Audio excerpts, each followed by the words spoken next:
Innal hamdalillah nahmaduhu wa nasta'inuhu wa nastaghfiruh wa na'udzu billahi min syururi anfusina wa min sayyiati a'malina may yahdihillahu fala mudhillalah wa may yudlil fala hadiyalah. Asyhadu an la ilaha illallah wahdahu la syarikalah wa asyhadu anna Muhammadan abduhu wa rasuluhu alladzi la nabiyya wa la rasula ba'dah, amma ba'du. Hadirin jamaah yang dimuliakan Allah Subhanahu wa taala, ini walaupun dalam keadaan mati lampu ini ya. Nah, ini tidak bisa teriak-teriak ini. Yang di belakang yang tidak dengar suaranya kayaknya lebih enak nonton Facebook ini. Ya, di Facebook lebih jelas itu ya. Ini YouTube atau apa? Streaming YouTube ya. Nah, streaming YouTube itu bisa didengar nanti lewat streaming YouTube, mungkin bisa lebih jelas. Ini suaranya di YouTube akan terdengar lebih lebih jelas nanti ya.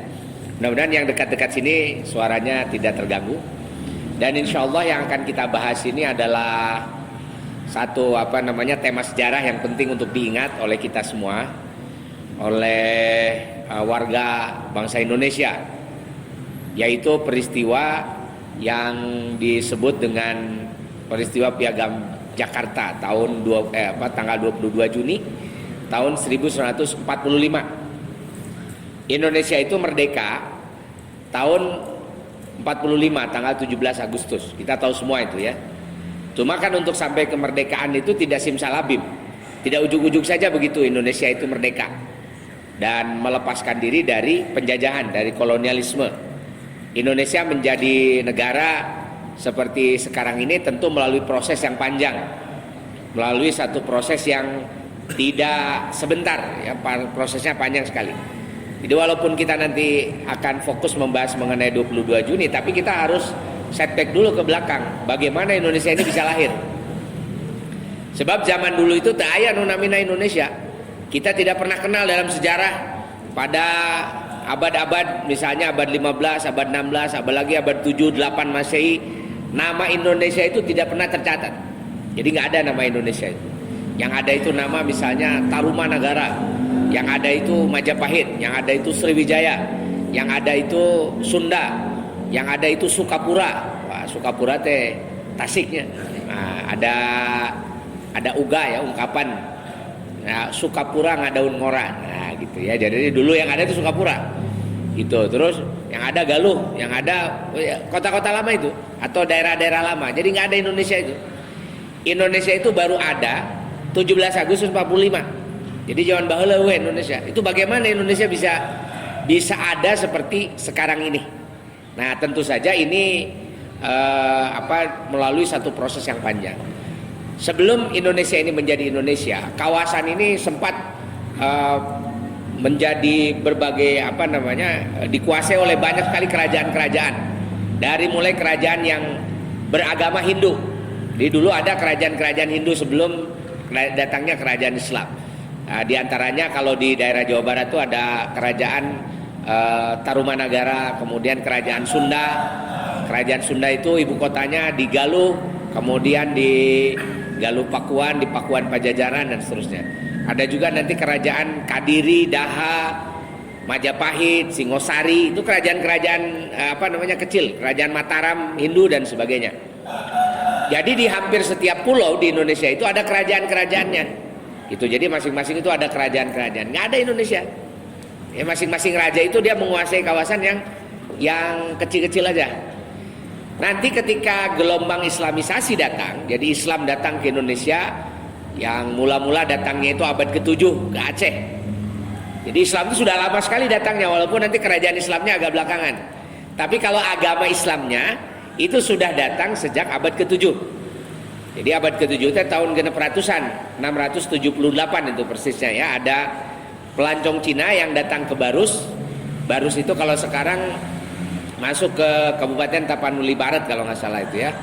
Nah itu di Sumatera. Tapi dulu kawasan ini masuk ke kawasan Aceh. Yang pada masa itu namanya bukan Aceh tapi kawasan Samudra Pasai. Alhamdulillah ya. Sudah, jadi saya tidak perlu gogorowokan. Nah jadi Aceh itu dulu masuk kawasan yang namanya Samudra Pasai itu ya, kerajaan Samudra Pasai. pada waktu itu kerajaan Samudra Pasai adalah kerajaan Hindu.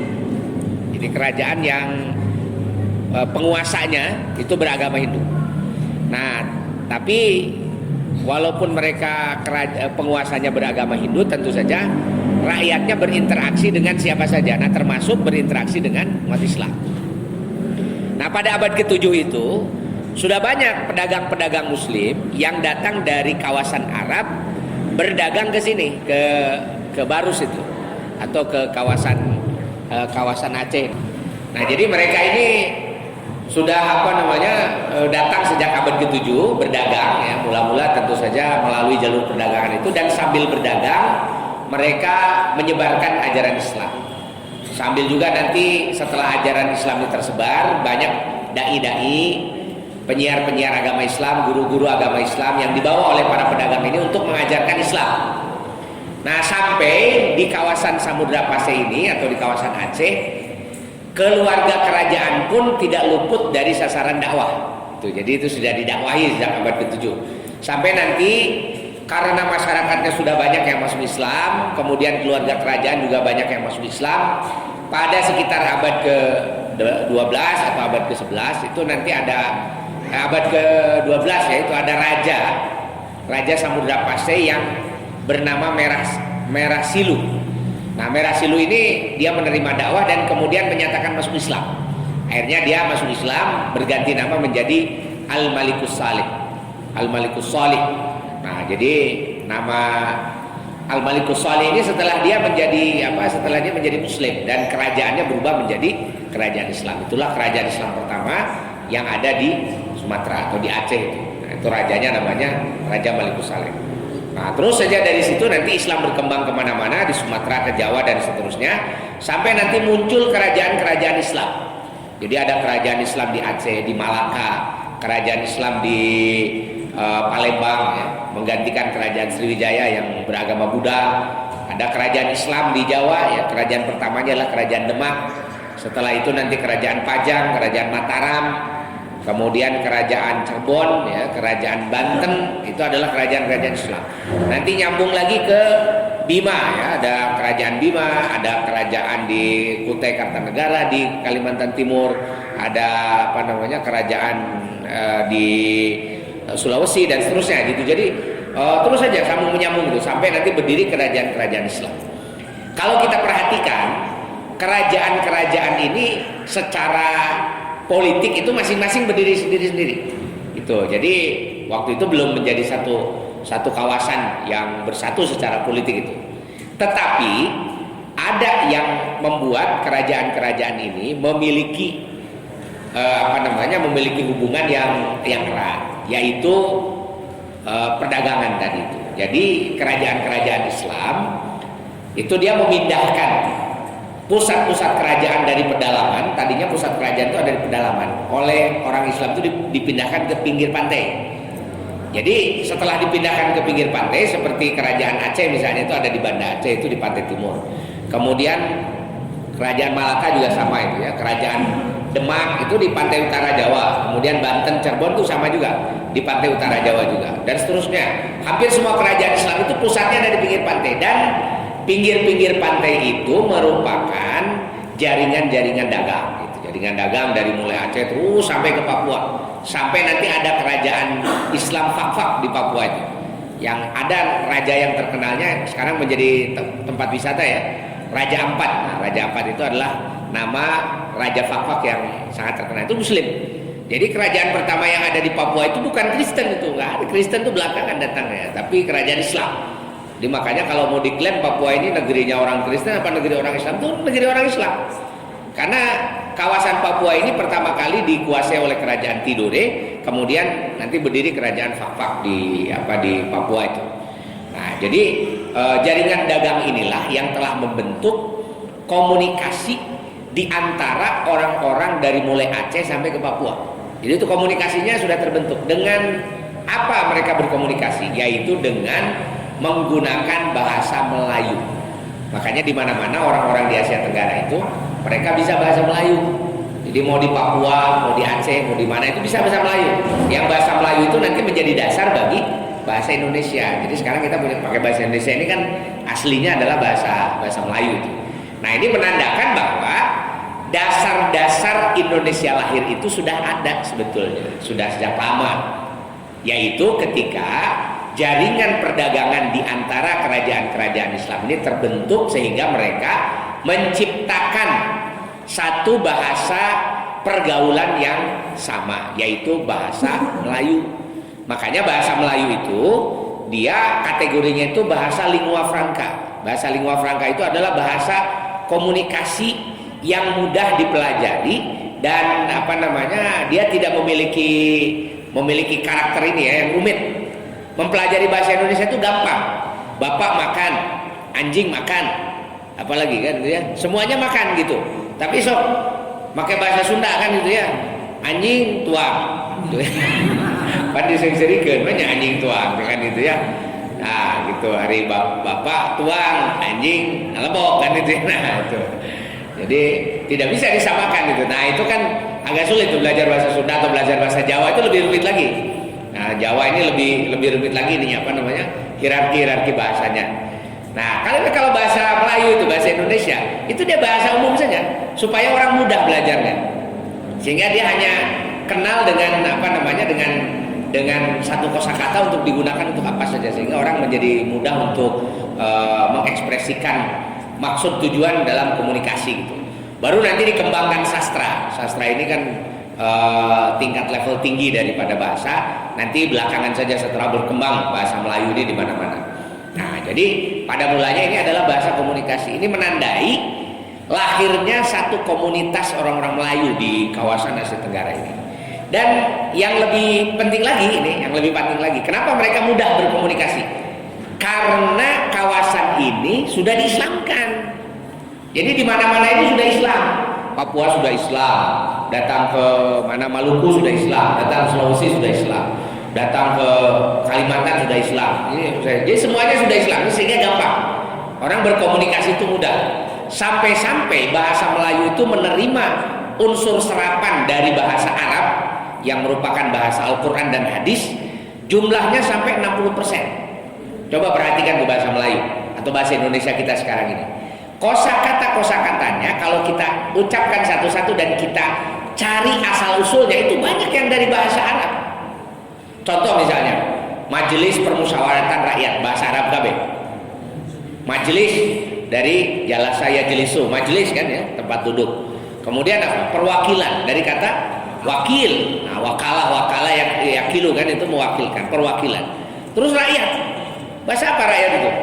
Bahasa Arab dari kata ra'iyah. Kullukum ra'in wa kullukum mas'ulun an ra'iyatihi. Nah, kan ada kata ra'iyah. Ra'iyah diurang jadi rakyat gitu. Nah, ini banyak lagi. Terus apalagi misalnya ya. Tadi majelis dewan ya, dewan perwakilan rakyat. Dewan itu juga diwan itu bahasa Arab juga. Tuh non deh sok no. Wana nu hebel-hebel mah loba lah bahasa Arabna itu. Adil, bahasa non adil. Adil, akal. Non dehnya itu sok bahasa Indonesia. Itu bahasa Arab banyak sekali. Makanya sebenarnya dulu itu orang Melayu atau orang Indonesia ini gampang belajar bahasa Arab itu. Karena kosakata di dalam bahasa bahasa Melayu atau bahasa Indonesia itu banyak yang berasal dari bahasa Arab sampai 60%. Heran itu dari kata hayron, bahasa Arab tuh ya, heran. Istirahat, musyawarah. Nah, ondenya wah loba lah pokoknya mah. Jadi di papai hiji-hiji pokoknya 60% itu dia unsurnya bahasa Arab. Nanti setelah masuk orang Belanda ada yang terpengaruh oleh bahasa Belanda, tapi dia tidak sebanyak yang pengaruh dari bahasa Arab. Contoh yang pengaruh dari bahasa Belanda itu seperti dinas, itu ya, dinas ya, dins. Nah itu bahasa Belanda itu. Dinas di mana? Ah itu dins ya bahasa Belanda. Terus nonde ya? Open leh. Ayah nagre gitu ya, nagre gitu. Nah ya perweh, overwave dan sebagainya itu nanti ada ini. Ada ada yang dipengaruhi oleh bahasa Belanda itu sedikit aja. Sekarang banyak lagi pengaruh dari bahasa Inggris, tapi itu belakangan ya, setelah bahasa Belanda tidak ada. Yang dari bahasa Inggris lumayan lah, cukup banyak. Tapi kita tidak bisa menghilangkan unsur pengaruh dari bahasa Arab itu sebagai pengaruh yang awal ke dalam bahasa Melayu. Nah makanya pengaruh Islam itu menyebabkan orang-orang di kawasan Asia Tenggara ini dan terutama di kawasan Indonesia ini dia menjadi mudah berkomunikasi, berhubungan dengan yang lain. Itu sehingga di setiap kawasan itu punya identitas yang sama, yaitu mereka memiliki agama yang sama, Islam, kemudian berbahasa yang sama, yaitu bahasa Melayu di samping bahasa daerah masing-masing gitu. Nah itu saya kira keunikan di kawasan Indonesia. Makanya nanti dari berbagai penjuru Indonesia ini mereka bisa dengan mudah untuk mendirikan satu negara yang sama. Ketika Belanda datang, ini si Belanda kan dia mula-mula datang sebagai dagang itu VOC dagang itu ya, dia berdagang rempah-rempah, jadi bawa rempah-rempah ke sini. Tapi lila-lila pedagang-pedagang ini kurang ajar. Dia ingin mendapatkan keuntungan berlipat ganda, maka caranya dia melakukan monopoli dagang. Nah, mula-mula monopoli dengan meminta supaya raja-raja yang bekerja sama dengan VOC, dia memaksa supaya petani hanya menjual kepada VOC saja. Lama-lama banyak yang protes dengan kebijakan itu, akhirnya terjadi konflik di kerajaan, sekalian kerajaannya dikuasai oleh VOC. Sampai tahun 1800, 1 Januari 1800, kawasan kerajaan-kerajaan ini hampir semuanya ditaklukkan oleh Belanda, gitu ya. Jadi VOC yang nanti dibubarkan, itu kawasan-kawasannya kemudian dikuasai oleh kerajaan Hindia Belanda. Jadi Indonesia itu pernah jadi provinsi Hindia Belanda. Nah, kan lumayan ya, Indonesia itu pernah tercatat menjadi provinsinya kerajaan Belanda gitu. Eta aya manfaat oge. Gara-gara Indonesia jadi provinsi Hindia Belanda, Indonesia pernah masuk final Piala Dunia. Nah, tahun 1938 itu ada tim Indonesia masuk itu. Jadi masuk di putaran final Piala Dunia. Wah, itu ada Hindia Belanda. Luar biasa kan, itu dalam sejarah kan pernah ada. Ya Piala Dunia Indonesia bisa asupkan di urang makarek penyisihan oke guys. Elena loba teuing kan gitu. Kamari teh nomor sabaraha ya juru kunci kan itu ya. Eleh wae Indonesia itu. Tapi tahun 38 gara-gara Indonesia jadi provinsinya Belanda, asup naon eta? Piala Dunia itu Hindia Belanda, pemainnya salapan di Belanda, 2 di Indonesia. Paingan kena asup. Jadi itu pemainnya 9 orang Belanda kan itu. Karena dia negara jajahan Belanda ini. Nah, jadi itu lumayan tuh, lama sekali dari zaman VOC tahun 1800 ya sampai tahun 1942 Indonesia ini dikuasai oleh Belanda. Itu jadi KTP orang Indonesia teh Belanda tak zaman harita mah. Lamun KTP tapi harita mah tuh KTP. Gitu ya. Tapi orang Indonesia ini dikenal sebagai orang Hindia Belanda dan itu dikuasai oleh Belanda, dan ternyata kekuasaan Belanda di mana-mana sama. Apa samanya itu? Sama menindas. Yang jadi korban itu masyarakat kelas bawah. Tuh ya. Kenapa kok disebutnya masyarakat kelas bawah? Tidak semua masyarakat, sebab pada kenyataannya ada juga orang-orang Indonesia yang diuntungkan dengan keberadaan orang Belanda ini. Jadi jangan dikira orang Belanda ketika kabeh ti Walanda datang ke Indonesia, henteu. Datang ke Indonesia itu hanya sedikit aja, hanya 2000 orang. Orang Belanda ada di Indonesia itu. Tapi dia menguasai kawasan ini. Nah, terus siapa pegawainya Belanda? Pegawainya Belanda teh sarua bangsa urang keneh. Nah, jadi aya Walanda hideung kan itu ya. Dari level bupati, itu tidak bupatinya, nepi ka kepala desa teh Demang zaman baheula. Itu ya, dari bupati Wadana, bupati Tumenggung Wadana, Demang itu dikuasai atau namanya pekerja-pekerjanya itu adalah orang Indonesia kene. Jadi bangsa-bangsa urang kene digaji ku Walanda, dan mereka yang menikmati gaji mah ngareuna hirupna teh kan gitu, tidak susah. Yang susah siapa? Rakyat kebanyakan. Jadi mayoriti rakyat Indonesia hidup di dalam garis kemiskinan yang sangat mengkhawatirkan. Jadi ada seorang antropolog Belanda yang namanya Clifford Geertz. Dia meneliti tentang bagaimana sih kondisi ekonomi masyarakat Indonesia pada abad ke-19 ketika dikuasai oleh Belanda. Ternyata mayoritas warga kelas bawah Indonesia ini hidup di dalam kemiskinan. Jadi luar biasa. Kenapa mereka hidup miskin? Karena mereka harus melakukan apa yang disebut dengan tanam paksa. Jadi kudu digawe satakar kebab, tapi hasilnya eueuh. Gitu. Jadi teu karasana naon, teu bisa hirup nyaman. Jadi hirup teh kan ukur sakadar cukup keur dahar hungkul. Nah, itu meureun lumayan rada aya oge saruana jeung zaman kiwari kan itu. Loba nu digawena teh di isuk jedur nepi ka sore jeder kan itu ya. Tapi penghasilan cuma begitu-begitu aja, dan sekarang banyak sudah apa namanya situasi semacam itu sudah mulai dirasakan itu. Itu ketika terjadi apa? Ketika terjadi semacam persekongkolan antara para penguasa dengan para pengusaha. Siapa pengusahanya? Pengusahanya itulah pengusaha-pengusaha asing, orang-orang Belanda, orang Cina, orang India dan sebagainya itu ya. Pengusaha-pengusaha ini mereka bekerja sama dengan pemerintah kolonial dan pemerintah lokal untuk apa? Memonopoli penjualan produk yang wajib ditanam oleh masyarakat. Jadi zaman harita teh masyarakat ini namanya tanam paksa. Jadi masyarakat itu disuruh untuk pokoknya mah usum ayeuna kabeh kudu melang kopi misalnya gitu. Itu dulu di daerah Priangan itu banyak sekali kopi-kopi. Atau kalau di daerah Jawa Tengah dan Jawa Timur itu diwajibkan tanam tebu. Karena nanti orang Belanda bikin pabrik-pabrik gula. Tuh, dan itu gula itu kan sampai sekarang menjadi komoditi yang sangat ini ya, kapitalis lah, dan sangat menekan para petani. Wajib tanam tebu, ini wajib tanam kopi. Tapi palebah ngajual, ngajual itu nanti penjualan hanya boleh lewat pemerintah kolonial yang dikumpulkan nanti oleh para demam. Tuh, jadi ngajualnya kan ukur kadinya. Maka kalau menjual cuma di situ, artinya harga itu tidak akan bisa ditentukan oleh petani, karena petani tidak punya daya tawar gitu. Karena petani tidak punya daya tawar, akhirnya teh nya saya nawe kumaha anu meuli gitu, dibeli nanti marurah, sampai akhirnya petani-petani itu tidak bisa dia mendapatkan keuntungan. Sekarang model begini juga terjadi di kalangan petani itu. Coba sekarang yang nanam padi, petani itu tidak bisa menentukan harganya sendiri walaupun dia tahu modalnya berapa.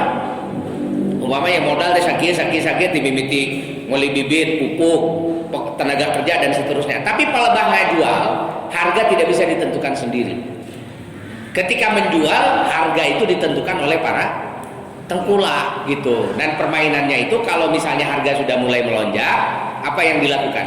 Impor gitu, impor, sehingga ini beras-beras petani itu anjlok. Dan yang diimpor itu beras seperti apa? Yang diimpor itu adalah beras kelas 3 dari Vietnam, anu ti dituna teh stok nasional sudah mau diganti, datang ka dieu geus barau, diasupkeun ka gudang, dipakai obat kan gitu. Itu nanti dijual dicampur dengan beras yang dihasilkan oleh para petani.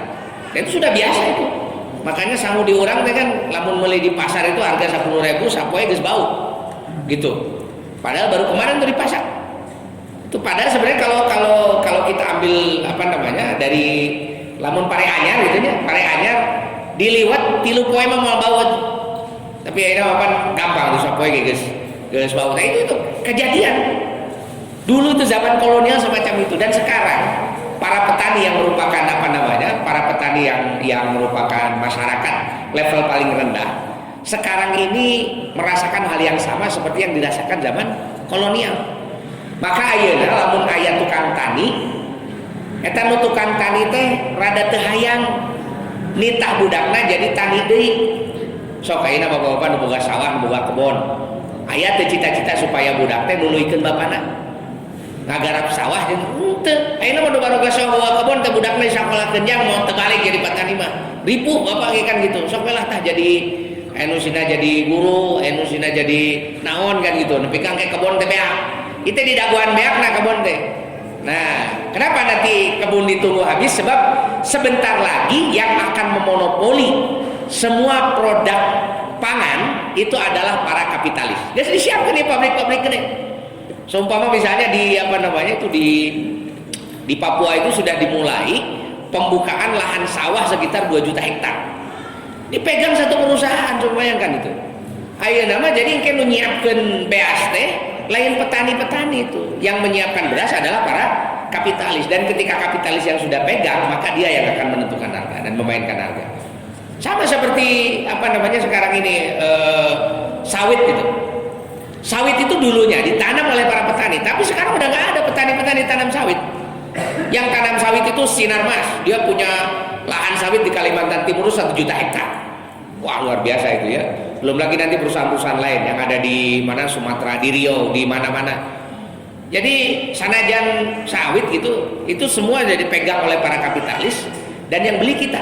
Panunggal pe orang yang goreng segala digoreng kan itu ya. Pada zaman baheula mah jarang-jarang tuh goreng-goreng. Hese minyak deh. Tahun 80-an mah saya ge makan masih kene make tempe teh lain digoreng dibeulem. Itu dibeulem direnos jeung naon teh make cikur jeung tarasi geuna kan gitu ya. Tapi sekarang udah enggak ada. Tempe dibeulem tuh. Sampo dibubui baheula mah kan gitunya, hui dibubui. Ayeuna mapan sagala digoreng. Nasi goreng, naon deui? Pisang goreng ya, ubi goreng, segala digoreng ya mah. Matak goreng kabeh oge. Nah, itu pada tahun 80 nggak ada. Gara-gara ada sawit kita berubah. Berubah ini apa namanya? Berubah pola hidup. Yang diuntungkan siapa? Yang punya kebun sawit. Saha nu boga kebun sawit tah? 9 naga itu. Perusahaan-perusahaan besar. Nu boga pabrikna sahanya manehna keneh. Da baheula pan orang apal pabrik minyak tadi itu tuh di Ciamis ya. Nah, pabrik naon minyak kaletik gitu, minyak kalapa. Tapi kaya galendona, ayeuna mah dijual galendona da minyakna geus teu payu, mahal teuing gitu. Nah, ini kan apa namanya? Satu perubahan yang sangat drastis yang menyebabkan petani itu sudah tidak punya akses kepada penyiapan bahan pangan. Padahal eta nu ngaran minyak sawit teh asalna tina naon? Kalapa sawit. Gitu. Dan itu kan sudah nggak bisa apa-apa. Petani sudah selesai sekarang. Sebentar lagi mungkin beras. Karena sudah banyak petani yang sudah tidak mau menggarap sawah lagi. Karena sudah tidak menguntungkan. Kayak segede-gede nu nggarap sawah itu perusahaan-perusahaan besar. Jadi orang ngadahar nanti ngadahar beas teh kan gitu. Itu dari perusahaan-perusahaan besar. Siapa yang untung? Sudah bukan lagi petani. Kita nanti hanya akan jadi pekerja saja, jadi buruh-buruh saja. Banyak yang berubah. Zaman baheula misalnya kita apa namanya? Lamun masak ya di dapur itu pakai naon dah? Pakai suluh kan gitu. Suluh saha nu ngajualna? Itu kan suluh tuh rakyat itu kan banyak ekonomi apa namanya masyarakat yang hidup hanya ngajualan suluh gitu, ngalah suluh kaleuweung jual kan gitu. Pan ketika terjadi perubahan drastis tina suluh ka minyak tanah, tidak minyak tanah karena gas. Di mana tuh nu nyadiakeun minyak tanah nyeun pabrikna pan eueuh. Itu. Jadi akhirnya sekarang minyak tanah, gas siapa yang untung? Para kapitalis. Orang-orang yang punya modal besar. Sok enak ngajualan gas. Ayeuna ngajualan gas itu orang yang tidak punya modal. Kudu boga modal minimal gitu. Eceran tuh minimal lah modal kudu boga naon eta tabung gasnya sabar hiji 10 kali sekian kan harus berapa juta. Baheula mah itu tukang suluh modalna modal naik gitu. Ini tuh kalau beungkeut gitu karena sepeda jalan meunang duit kan gitu. Nah ini sekarang nggak bisa model begitu kan. Inilah saya kira pola hidup yang apa namanya sekarang juga sebenarnya terjadi. Tak zaman baheula teh kira-kira model gitu kan baheula lebih parah daripada ayeuna gitu. Jadi nu sangsarana lebih loba. Nah makanya selama 1 abad itu masyarakat yang merasakan ekonomi yang sangat sulit itu mereka sudah mulai mikir lila-lila mikir teh kunaon bet kieu wae kan gitu hirup teh. Perasaan baheula teh gitu-gitu teuing. Zaman ketika masih dipimpin oleh kerajaan-kerajaan Islam, itu situasi ekonomi masyarakat itu normal. Jadi dia bisa hidup dalam apa namanya dalam kenormalan. Nah sementara pada zaman Belanda, apalagi setelah zaman kapitalisasi perkebunan, jadi kebun-kebun anu lalga teh itu milik para kapitalis. Pan baheula mah aya juragan kebun kan itu ya, wah itu kebunnya puluhan hektar, ratusan hektar, ribuan hektar gitu. Nah itu sekarang juga masih ada. Nah cuma waktu itu para kapitalis yang punyanya. Orang-orang rakyat tuh sedikit aja kebagiannya. Akhirnya banyak rakyat yang marah. Itu cuma rakyat marah teh kudu kasaha ambekna nalika boga pemimpin formal masyarakat itu kan demang. Ari demangna teh geus kabeuli usaha. Ku walanda. Jadi teu bisa nanaon gitu rakyat teh laporan ka demang kalah ka dicarekan ku demangna teh kan gitu. Maneh nanaonan kan terus lah kan gitu ya. Terus dia laporan ke bupatinya dulu, bupati itulah raja mereka, tapi sudah nggak bisa diandalkan. Terus saja begitu tuh. Sampai yang namanya masyarakat ini merasa bahwa mereka putus asa. Nah, siapa yang bisa dijadikan sebagai tempat untuk mengadu? Satu-satunya tempat yang masih steril, yang tidak dikuasai oleh para kolonialis ini dan para kapitalis, hanya lembaga-lembaga pendidikan yang bernama pesantren. Lembaga pendidikan asli kita itu adalah pesantren. Di pesantren itu aya pamimpina karena kiai. Nah, para kiai, para ulama ini pada mulanya mereka bukan tokoh politik. Jadi memang dah biasa oge ngajar karena oge kiai kan gitu. Naon pagawean lokal teh ngajar kitab kan gitu dan sebagainya. Cuma dia kan punya modal kepemimpinan, memimpin pesantren. Nah, ketika masyarakat ada yang datang, ya geus kaditu kadieu geus teu bisa, sudah tidak ada tempat mengadu lagi, datang ke kiai, dongengkeun kan kiai teh beureun sarua milu ngarasakeun kan ripuhna yang terjadi masalah. Akhirnya kan para ulama inilah yang kemudian setelah ieu di dieu kieu sarua, di ditu kitu sarua, di dieu kieu sarua kan gitu. Akhirnya mereka melakukan apa? Melakukan semacam komunikasi antara satu dengan yang lain. Sok atuh banyak kieu wae urang teh. Nah, akhirnya para ulama dan para kiai di pesantren-pesantren itulah yang pada abad ke-19 membantu siapa saja yang mau memimpin perlawanan melawan Belanda. Akhirnya yang pertama kali berani tampil melawan Belanda itu adalah anaknya Hamengkubuwono II, namanya Pangeran Diponegoro. Nah, Pangeran Diponegoro teh anak di istri selir, dia tidak akan jadi raja, nanti yang jadi raja adiknya ya, Hamengkubuwono III itu. Tapi dia punya jabatan di kerajaan Mataram itu. Selain dia punya jabatan, salah satu yang menjadi kelebihannya Pangeran Diponegoro, sejak kecil dia ini belajar di pesantren-pesantren sehingga wau ka kiai itu. Dan dia sering silaturahim dengan kiai-kiai setelah dia menjabat menjadi Pangeran Mangkubumi itu. Dia kemudian mendatangi sering komunikasi dengan kiai-kiai di sekitar Jogja itu. Dan kiai-kiai ini banyak mengeluh pada Diponegoro ini. Dan Diponegoro juga memiliki semacam keresahan yang sama. Akhirnya sudahlah, kita gabungkan saja. Saya walaupun kecil-kecilan punya juga pengikut kan gitu ya. Punya juga ini kekuasaan di politik itu di Kerajaan Mataram. Akhirnya disusun rencana itu 12 tahun merencanakan perlawanan kepada pemerintah kolonial gitu, pemerintah Belanda. Tentaranya dari mana? Sebab tentara utama kan tidak dipegang oleh Diponegoro, tapi dipegang oleh raja utamanya. Akhirnya tentaranya teh nyokot di pesantren-pesantren.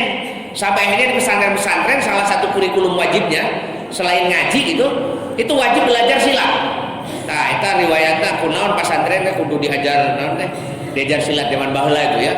Kenapa? Karena dia disiapkan nanti akan jadi tentara, belajar ilmu perang, nanti yang sudah levelnya tinggi dia disiapkan jadi panglimanya. Sampai akhirnya ketika sudah siap tahun 1825 Pangeran Diponegoro melakukan perlawanan. Siapa di belakangnya? Kiai Mojo. Gitu. Siapa lagi panglimanya? Sentot Prawirodirgo. Gitu ya. Dia adalah santri. Kiai Mojo ini adalah kiai kan gitu ya. Dia yang memimpin pesantren dan kemudian Kiai Mojo ini yang menggalang dukungan dari pesantren-pesantren di mana-mana untuk melakukan perlawanan. Dengan nelken tentara yang ada atau opas ya. Namanya upas dulu ya. Opas nu aya kabeh oge teu bisa ngalawan sabab hirupna dibayar ku Walanda gitu. Jadi ngandalkeun polisi teu bisa, ngandalkeun tentara geus teu bisa kan kira-kira begitu. Yang saya jadi polisi jeung tentara sorangan kan gitu ya. Bikin pasukan sendiri itu. Penogoro ini. Nah, inilah yang kemudian menggerakkan perlawanan kepada pemerintah kolonial dan itu ditiru nanti oleh semua daerah di Indonesia.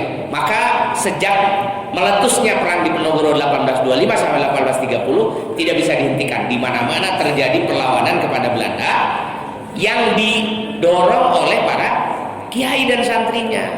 Lihatlah misalnya perlawanan Tuanku Imam Bonjol di Sumatera Barat. Kemudian nanti ada perlawanan Haji Wasit di Banten 1888. Kemudian perlawanan Ciomas ya, di Ciomas ini ada kiai walaupun tidak terlalu terkenal tapi itu kiai yang menggerakkannya tahun 1980. Kemudian ada lagi nanti perlawanan di Ciomas Bogor ya. Kemudian ada lagi perlawanan di Kalimantan Kalimantan Selatan tuh Pangeran Antasari yang dia bekerja sama dengan para ulama. Di Cirebon juga sama dan seterusnya. Jadi hampir di semua daerah itu terjadi pergolakan melawan Belanda yang digerakkan oleh para santri dan kiai. Ya, itu jadi kalau kita nanya kenapa Indonesia bisa sampai merdeka, lamun mau pohokeun ada peran dari kiai dan santri itu guys kualat itu ya terhadap Islam. Gitu ya, karena memang nanti inilah yang menjadi akar, yang menjadi asal muasal kenapa Indonesia ini bisa lahir. Karena nanti setelah Indonesia di para ulama santri kiai ini dia melakukan perlawanan, si Belanda teh rada sieun. Dia tidak mau lagi ada terjadi perlawanan-perlawanan sebab lila-lila lamun semua kawasan itu melawan, ini Belanda teh loba kan ukur 2000 orang kan gitu ya, itu bisa diusir kan bahaya. Akhirnya tahun 1900 itu ada namanya politik etis atau politik balas budi. Jadi cek Belanda teh geus ulah ieu teh ulah ribut wae. Kita akan membayar apa yang sudah diberikan oleh rakyat Indonesia kepada pemerintah kolonial dengan apa?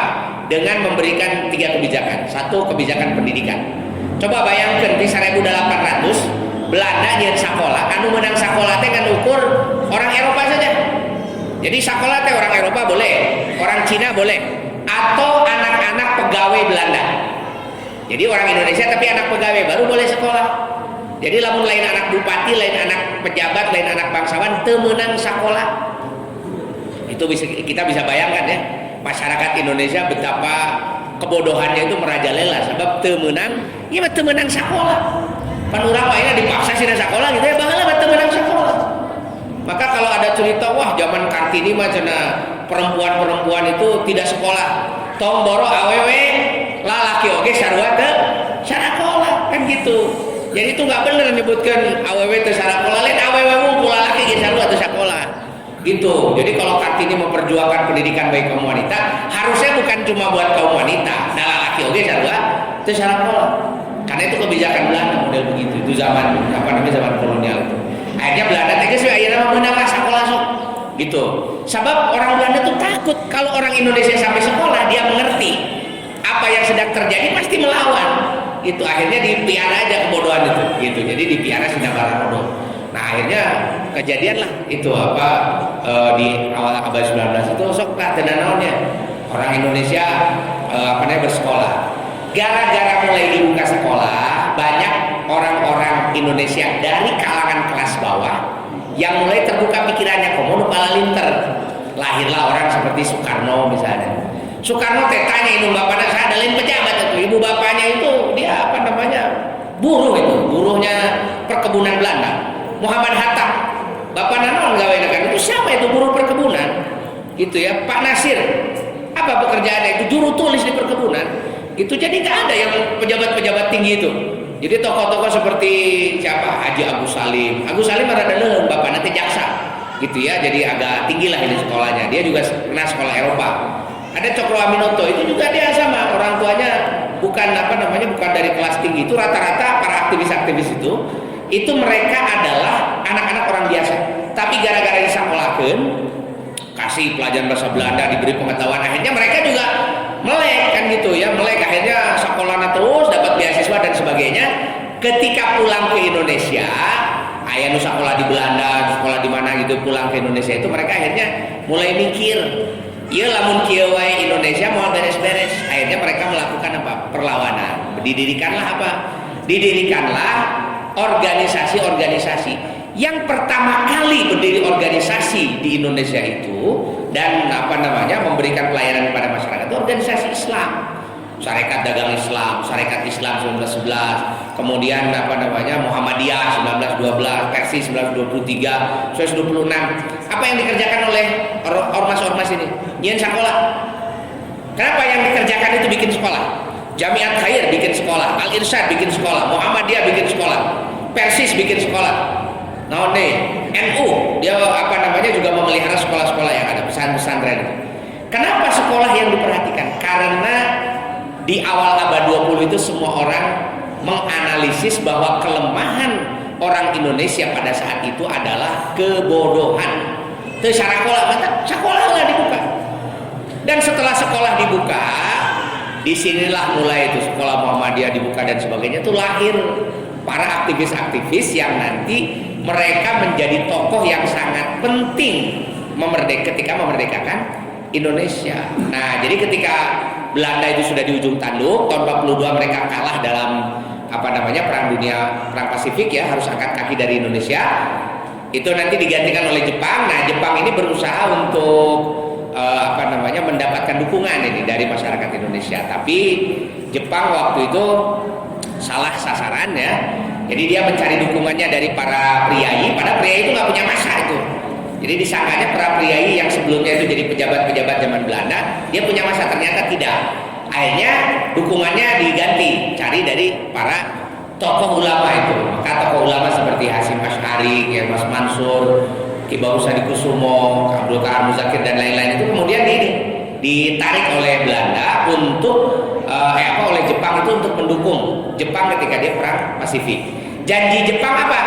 Janji Jepang nanti kalau Indonesia mau mendukung Jepang maka Indonesia akan dimerdekakan seperti yang diberikan kepada Vietnam, gitu ya. Jadi ini Vietnam sudah dimerdekakan lebih dulu. Nah, Indonesia tinggal tunggu waktu aja. Jadi Indonesia mau nggak dimerdekakan nih? Itu bukan Vietnam, Myanmar ya. Myanmar sudah duluan dimerdekakan. Jadi dia di Saigon gitu ya, di Myanmar atau Burma. Nah, ini sudah dimerdekakan duluan oleh Jepang. Nanti Indonesia mau dikasih model Burma itu, model Myanmar. Nah, jadi waktu itu tokoh-tokoh Indonesia oke saja, kita dukung dukung Jepang. Karena nanti Jepang akan memberikan kemerdekaan. Nah, maka dalam rangka merealisasikan janjinya itu Jepang membentuk BPUPKI namanya, atau Dokurizu Zunbi Chusakai. BPUPKI itu Badan Penyelidikan Urusan Persiapan Kemerdekaan Indonesia. Nah, ya mimitin ya Piagam Jakarta itu. Siapa yang menjadi anggota BPUPK? Jepang tahu. Yang banyak mendorong dan membantu Jepang itu diantaranya adalah umat Islam. Tapi Jepang juga dia mendapatkan tekanan juga dari para politisi yang tadi itu priai-priai itu ya, bangsawan-bangsawan. Akhirnya di BPUPK itu ada perwakilan dari kalangan Islam dan ada juga perwakilan dari kalangan nasionalis ya, seperti Soekarno, kemudian ada Muhammad Yamin, Amaramis dan sebagainya gitu ya. Nah, tapi juga dari kalangan Islam banyak juga. Ada kiai, misalnya ada Kiai Abdul Halim dari Majalengka, ya. Ada Kiai Ahmad Sanusi dari Sukabumi, ada Haji Abu Salim, ada Abi Kusno Cokrosioso, kemudian ada Kiai Profesor Kahar Muzakir dari tokoh Muhammadiyah ya. Dan juga yang lain-lain, Ki Bagus Hadikusumo dan sebagainya itu ketua Muhammadiyah. Ada Kiai Wadi Hasyim juga ketua NU. Jadi ternyata unsur kiainya juga cukup banyak. Anggota BPUPK itu ada 62, belakangan nanti ditambah menjadi 6, menjadi 68 ya. Dan itu nanti mereka bersidang. Sidangnya itu mulai tanggal 28 Mei tahun 1945 yang diakhiri nanti 1 Juni 1945. Nah, 1 Juni itu ada pidato yang disampaikan oleh Soekarno gitu, dan itulah yang nanti disebut pertama kali nama Pancasila. Tapi Pancasila Soekarno itu waktu itu cuma namanya saja. Jadi belum Pancasila seperti sekarang. Karena Pancasila seperti sekarang ini lahirnya tanggal 22 Juni, sebab setelah tanggal setelah 1 Juni pidato Soekarno, semua setuju, ya sudah, kita buat dulu dasar negara. Jadi dasar negara ini nanti akan menjadi acuan untuk mendirikan negara Indonesia yang merdeka gitu. Nah, akhirnya dibentuklah tim 8. Nanti setelah tim 8 bekerja sebentar, dibentuk tim 9. Tim 9 ini diketuai oleh Soekarno. Anggotanya di sana ada Kiai Wadi Hasyim, ada Ki Bagus Hadikusumo, ada Agus Salim juga, ada Muhammad Yamin dan sebagainya. Itu ada 9 orang itu, ada tim 9 yang merumuskan dasar negara Indonesia sampai akhirnya jadilah yang disebut dengan Piagam Jakarta. Piagam Jakarta itu nanti yang ada di dalam pembukaan Undang-Undang Dasar 1945 Piagam Jakarta yang memuat Pancasila. Cuma di Piagam Jakarta 22 Juni itu ada ada kalimat di sila pertamanya.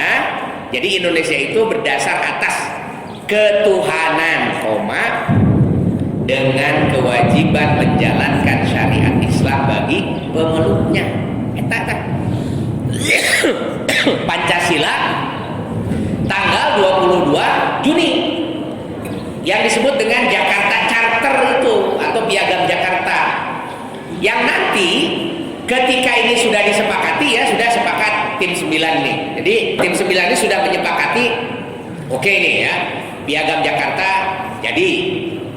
Nah, nanti setelah Piagam Jakarta ini disepakati oleh tim 9, dibawa ke sidang BPUPK lagi tanggal 11 sampai 17 Juli. Ya.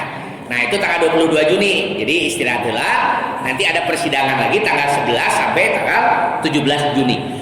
Pada tanggal 11 sampai 17 itu tidak ada permasalahan. Jadi hasil dari Piagam Jakarta itu dijadikan sebagai dasar untuk membentuk Undang-Undang Dasar 45. Ya, jadi Undang-Undang Dasar atau Konstitusi itu dibentuknya pada 11 dalam persidangan 11 sampai 17 Juni. Isi dari Pancasila tidak berubah. Ketuhanan dengan kewajiban menjalankan syariat Islam bagi pemeluknya. Itu. Jadi kenapa ada kalimat dengan kewajiban menjalankan syariat Islam bagi pemeluknya? Karena waktu itu semua orang tahu yang berjuang memerdekakan Indonesia ini, jasa dari umat Islam itu tidak sedikit. Dari zamannya Pangeran Diponegoro sampai zaman Jepang yang berdarah-darah, yang mereka memekikan takbir untuk melawan pemerintah kolonial itu adalah umat Islam. Nah, makanya ketika umat Islam usul, jadi negara ini jadi negara Islam saja, yang sekuler tidak mau, jangan jadi negara Islam, nanti bagaimana yang Kristen dan sebagainya. Akhirnya kompromi, sudah nggak apa-apa, kita memang nggak apa-apa, kita tidak jadi negara Islam, tetapi kepentingan umat Islam harus diakomodir. Apa itu? Yaitu kewajiban umat Islam untuk menjalankan syariatnya. Akhirnya disetujui. Negaranya bernama Indonesia, berbentuk republik, dasarnya adalah Undang-Undang Dasar 45 yang landasannya Pancasila itu, tetapi landasan Pancasila itu memuat 7 kata tadi itu, dengan kewajiban menjalankan syariat Islam bagi pemeluknya, gitu. Jadi itu sebetulnya itu Pancasila yang mula-mula, Pancasila yang disepakati oleh para anggota BPUPK. Nah, jadi ini kalau kita bicara soal Pancasila, Pancasila yang seperti sekarang ini tanggal 22 Juni itu bentuknya seperti itu. Baru nanti ketika Indonesia benar-benar merdeka tanggal 17 Agustus, ya, tanggal 18 itu ada sidang PPKI, Panitia Persiapan Kemerdekaan Indonesia. Nah, pada sidang itu kemudian ada usulan lagi nih dari Muhammad Hatta. Ini katanya ada orang-orang Indonesia Timur yang dia tidak akan gabung dengan Indonesia kalau tidak diubah sila pertamanya. Wah, itu terjadi perdebatan ya. Waktu itu yang hadir Ki Bagus Hadikusumo dan Kasman Singodimedjo dari kalangan Islam. Sementara Ki Wahid Hasyim yang anggota PPKI tidak bisa hadir, dia sakit di Surabaya. Dan juga ada Teguh Muhammad Hasan ya dari Aceh, waktu itu hadir juga di situ. Dan itu yang mempertahankan cuma 3 orang itu, Pak Kasman, kemudian ada Ki Bagus Hadikusumo dan Teguh Muhammad Hasan. Nah, tetapi ini tidak imbang dengan banyak sekali anggota-anggota yang lain, dan sampai akhirnya Ki Bagus Hadikusumo menyerah dengan usulan Hatta. Ya sudah, begini saja. Nah, Hatta mengusulkan ini akan kita coret tapi harus diganti. Ada penggantinya? Penggantinya itu adalah ketuhanan yang Maha Esa gitu. Nah, itu kemudian dari ketuhanan yang Maha Esa inilah yang kemudian disetujui begitu ya, sebagai kompromi terakhir dari umat Islam pada tanggal 18 Agustus. Nah, itu asal mulanya itu dari Piagam Jakarta itu. Makanya setelah kata ketuhanan yang Maha Esa itu dihapus, kewajiban menjalankan syariat itu dihapus, diganti dengan ketuhanan yang Maha Esa, kompensasinya diminta waktu itu. Kalau ini dihapus, kita minta kompensasi apa?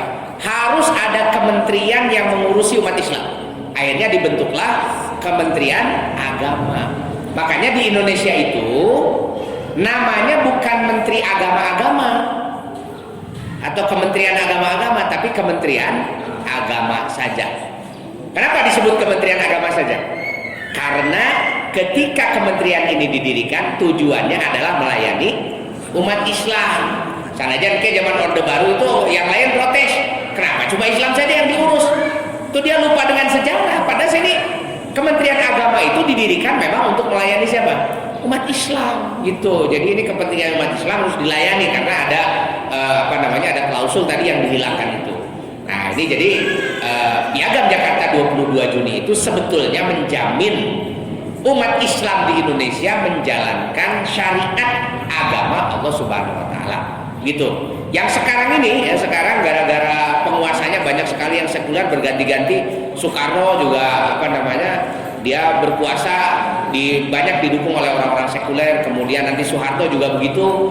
Akhirnya kita menjadi banyak lupa dengan hak dari umat Islam yang dijamin oleh konstitusi kita, bahwa umat Islam itu boleh menjalankan syariat di Indonesia ini karena Indonesia diperjuangkan oleh umat Islam. Sekarang ketika umat Islam memperjuangkan ingin syariat Islam itu dilindungi, banyak yang menganggap orang yang memperjuangkan syariat ini dianggap sebagai teroris dan intoleran. Arti deh, memperjuangkan syariat itu adalah haknya umat Islam. Ini bukan bukan kita sosoro, itu bukan. Kenapa ini hak umat Islam? Karena yang memerdekakan bangsa ini adalah umat Islam gitu. Jadi karena umat Islam yang memerdekakan, maka umat Islam punya hak untuk dilindungi dalam menjalankan keyakinan beragamanya gitu. Nah ini saya kira yang harus paham ini, bahwa Indonesia ini jangan sampai nanti terkesan Indonesia negara sekuler. Lain, Indonesia itu tidak pernah jadi negara sekuler.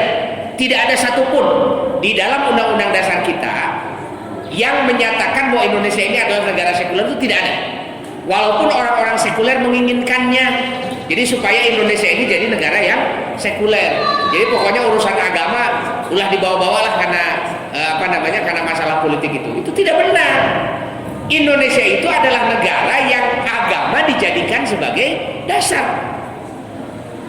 Walaupun boleh juga agama yang lain, tetapi kan mayoritas di Indonesia beragama Islam, sehingga yang paling dominan seharusnya yang mempengaruhi proses bernegara ini adalah Islam gitu. Sehingga umat Islam itu punya hak yang besar untuk menjalankan hak-haknya. Nah, saya kira ini riwayat ya mengenai bagaimana lahirnya Indonesia. Kenapa Indonesia ini kita tidak boleh menyerahkannya kepada umat lainnya, harus diambil sama umat Islam. Kan ayeuna teh aya pesan kieu, lamun umat Islam asup kana politik, dianggap umat Islam teh mengotori agamanya. Banyak itu yang berpikiran begitu. Ustad-ustad asup kana politik, jadi politik teh geus digoreng kan gitu ya. Jadi kalau ada ustad masuk politik itu dianggap sebagai penistaan agama. Jadi seolah-olah lamun jadi ustad mah ulah ngurus politik kan gitu. Wah, beuki ngeunah atuh preman teh. Sabab lamun politik ditinggalkan ku ustad, maka yang akan pegang politik siapa? Preman. Datara aya nu nyarek preman masuk politik. Soalnya kan loba preman-preman di urang. Tuh ketua-ketuanya masuk di partai politik, ayo partai A, partai B, partai C kan gitu. Arah rasuk mah aja di wadahan. Sekarang ini partai-partai sekuler dari dulu ya. Wah, itu mau partai yang nasionalis itu ya. Semuanya punya organisasi yang mewadahi preman-preman. Sok anu teu boga organisasi kabeh ge aya supaya preman itu masuk jadi apa? Politisi. Maka ulah aneh loba preman jadi politisi. Loba preman nyalonkeun bupati gitu. Tapi saeutik ustad nu jadi politisi jeung nyalonkeun jadi gubernur gitu. Tapi lumayan lah wakil gubernur kiai kan gitu ya di Jawa Barat kan gitu ya. Nah, panglima. Nah, tapi itu fenomena yang tidak banyak terjadi gitu karena sekarang ini mulai ada kesan sekularisasi politik. Jadi umat Islam teh geus urang urus politik kan politik urusan kuring tungtungna jauh we tina Islam politik teh. Kenapa? Karena partai Islam sengaja disingkirkan, orang-orang aktivis-aktivis Islam juga sengaja dijauhkan dari partai politik gitu. Nah, ini saya kira menjadi sesuatu yang tidak benar. Padahal bagi umat Islam yang namanya politik itu adalah bagian dari kewajiban lah gitu ya untuk diluruskan gitu. Seperti dulu para pejuang ini melahirkan Indonesia. Lahirnya Indonesia teh politik, saanu memperjuangkan ulama-ulama, kiai-kiai itu dari mulai perang lawan Belanda sampai memerdekakan Indonesia dan merumuskan dasar Itu sumbangan kiai, sumbangan ulama itu tidak sedikit. Jadi lamun ulama ayeuna eureun teu ngomong politik, dia tidak meluruskan arah jarum politik sesuai dengan ajaran Islam, itu menyalahi sejarah dan menyalahi juga prinsip dari ajaran Islam, di mana politik itu harus diluruskan dengan ajaran agama. Nah, kira-kira begitulah ya. Baik, saya kira itu saja yang bisa disampaikan, sudah hampir 1 jam. Subhanallah bihamdika asyhadu an la ilaha